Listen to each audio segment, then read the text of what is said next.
Bonjour à toutes et à tous, ici Khalil Jebali pour ce Good Morning Market du 21 février 2018. Nous commençons tout de suite avec le rappel légal habituel.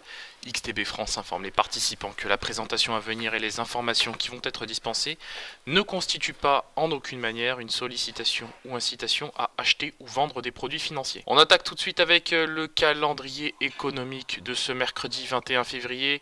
Vous le voyez, salve de statistiques attendues pour aujourd'hui. On a déjà pris connaissance hier soir, ou plutôt cette nuit, du discours de Neil Kashkari, donc président de la Réserve fédérale de Minneapolis et membre du FOMC, l'organe décisionnel de la Réserve fédérale.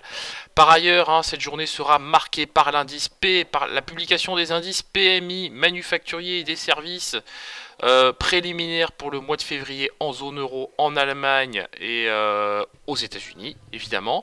On n'aura pas cette statistique du côté de l'Angleterre. En Angleterre, la séance sera véritablement dominée par la publication des chiffres du chômage pour le mois de décembre et surtout le discours du chairman, de Mark Carney, et surtout aussi la publication du rapport sur l'inflation. Donc ça, c'est quelque chose qui va très clairement dominer la séance du côté de la livre sterling. Donc toutes les paires qui cotent contre la livre sterling vont subir de forts mouvements d'achat ou de vente. Tout dépendra évidemment de ce que nous dira le chairman de la Banque centrale. Ensuite, nous prendrons connaissance des ventes de logements dans l'ancien pour le mois de janvier. Donc ça, c'est une statistique attendue, mais qui je pense pas qu'elle aura beaucoup d'impact sur le marché. Et ensuite, surtout à 20 h, les minutes du FOMC de la Réserve fédérale. Donc ça, c'est les minutes de la dernière réunion de la Réserve fédérale. Donc ça, évidemment, c'est quelque chose de très attendu par les opérateurs. Je tiens à rappeler que ce sera les minutes qui relateront la dernière réunion de politique monétaire présidée par Janet Yellen. Vous le savez, la prochaine sera présidée par notre cher Jérôme Powell. Par ailleurs, les indices européens ouvrent... Alors, au moment où je vous parle, les indices européens ne sont pas ouverts. Il est 9h moins 10. 8h50. Donc les indices, les futurs évoluent en ordre dispersé. J'ai le DAX 30 qui évolue en territoire négatif, mais j'ai un CAC 40 qui lui évolue en territoire positif. Pareil, j'ai un Eurostock 50 aussi qui évolue en territoire négatif au même titre que l'IBEX espagnol, l'IBEX 35 espagnol. Du côté des futurs américains, il n'y a pas grand chose à dire, tout est dans le vert, et même la volatilité, vous voyez. Donc c'est pas évident, voilà, donc je pense qu'on va avoir une séance patinoire là en ce début de séance sur les marchés. Ça va pas être très évident. Donc on attaque tout de suite avec l'analyse de la paire euro-dollar. Donc l'actif évolue toujours en tendance baissière sous le niveau des 1,2330. Bon, alors effectivement, dans la mesure où nous restons capés par les moyennes mobiles à 25 et 100 périodes, j'ai clairement un biais vendeur sur cet actif en direction des 1,23 dollars pour 1 euro.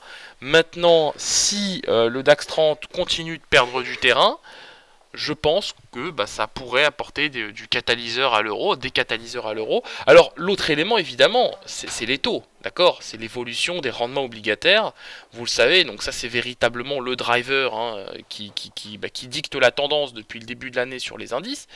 Au moment où je vous parle, le 10 ans allemand le rendement du 10 ans allemand perd 2% à 0,72, donc logiquement ça devrait soutenir le DAX 30. Mais on va voir que c'est pas forcément le cas, ce n'est pas le cas, puisqu'au moment où je vous parle, le DAX 30 perd 0,2%. Donc vous voyez, tout cela n'est pas évident. Pour aujourd'hui, sur l'euro-dollar, j'aurai un léger biais vendeur en direction des 1,23, mais j'attendrai véritablement la publication de toutes les statistiques pour me prononcer sur cet actif. Le DAX 30, comme je le disais, bien que les rendements obligataires allemands se détendent, eh bien, on a un DAX 30 qui perd du terrain au moment où je vous parle, sur le niveau des 12 471. Bon, ce qui est intéressant, c'est qu'on a quand même ouvert en gap haussier, que la toile de fond est haussière. Je table sur un comblement de ce gap, d'accord? Je m'en méfie de ce gap, d'accord? Ce gap aussi, vous savez que les gaps sur DAX, je suis pas toujours très à l'aise avec. Donc ça, je me dis attention, d'accord? Attention au comblement du gap sur le DAX. On pourrait revoir le niveau des 12 430, d'accord? Donc là, c'est vrai que c'est positif parce qu'on a fait les 12 468, mais je dirais que pour assainir à la hausse, il faudrait d'abord combler le gap, d'accord?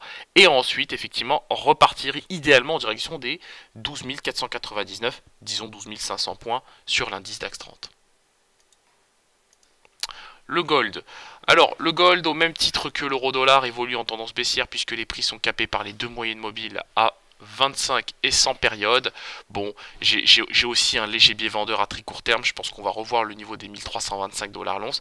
Toutefois, j'attendrai la publication de toutes les statistiques que j'ai évoquées en introduction pour me prononcer définitivement sur cet actif.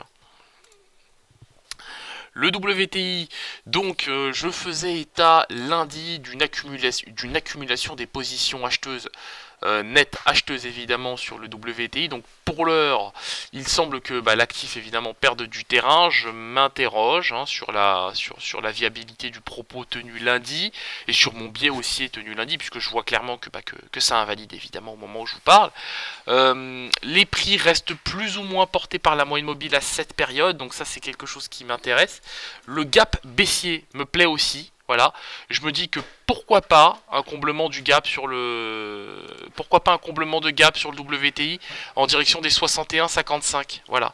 Donc ça c'est un niveau qui pourrait me plaire, enfin qui me plaît. Dans un premier temps, pourquoi pas le niveau des 61,32 et derrière 61,50 sur le WTI. Voilà. Donc ça c'est pas mal. Ensuite, l'indice S&P 500, lui pareil a perdu pas mal de terrain en raison de la hausse du 10 ans américain. Donc le 10 ans américain qui, je le rappelle, a touché hier le seuil des 2,93% à 10 ans.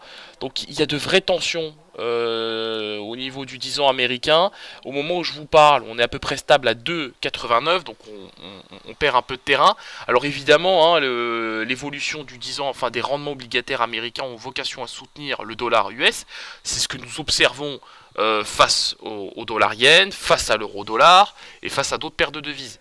Sauf peut-être la livre sterling parce que c'est encore un cas à part qui est drivé par le Brexit. Mais d'une manière générale, on voit bien que le dollar retrouve des couleurs ces derniers jours. L'autre élément que l'on peut ajouter, c'est que hélas, ça pénalise l'indice. Enfin, hélas, non, c'est la conséquence logique. La conséquence logique de tout ça, c'est que ça pénalise l'indice S&P 500, dans une moindre mesure évidemment, il n'y a pas encore péril dans la demeure. Les prix restent portés par la moyenne mobile à 21 périodes, 2716 points au moment où je vous parle. On s'est fait une petite frayeur en venant tester le niveau des 2700 points au moment de la session asiatique. Je pense qu'on va retrouver des couleurs, je conserve un biais acheteur sur cet actif et je pense qu'on va revoir le niveau des 2721 dans un premier temps et pourquoi pas même par la suite le niveau des 2736. Nous terminons avec le Bitcoin, donc le Bitcoin qui après avoir touché le niveau des 11 674 s'est replié sur le seuil des 11 049, donc nouvelle zone de tension, effectivement on la voit ici à 11 674, là on a perdu pas mal de terrain, rebond technique. Je pense qu'on va venir tester la moyenne mobile à 21 périodes. Vous connaissez cet arbitrage, 7 pour la 21. Une fois qu'on aura fait ce niveau, ça ouvrira la voie pour rallier de nouveau le niveau des 11 674. Sur le moyen long terme, j'ai un biais acheteur sur le Bitcoin.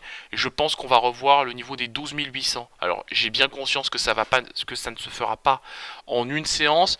Mais je pense clairement que d'ici la semaine prochaine, ça peut se faire. Même avant. On se quitte sur cette note, on se retrouve comme d'habitude à 15h15 pour notre live trading. Donc vous aurez quelques signaux publiés sur le site XTB tout à l'heure, enfin dans la matinée. Donc voilà, soyez bien attentifs et puis on fera le décryptage complet de tous ces signaux et le débriefing évidemment complet de tous ces signaux tout à l'heure à 15h15. Merci à vous et à tout à l'heure.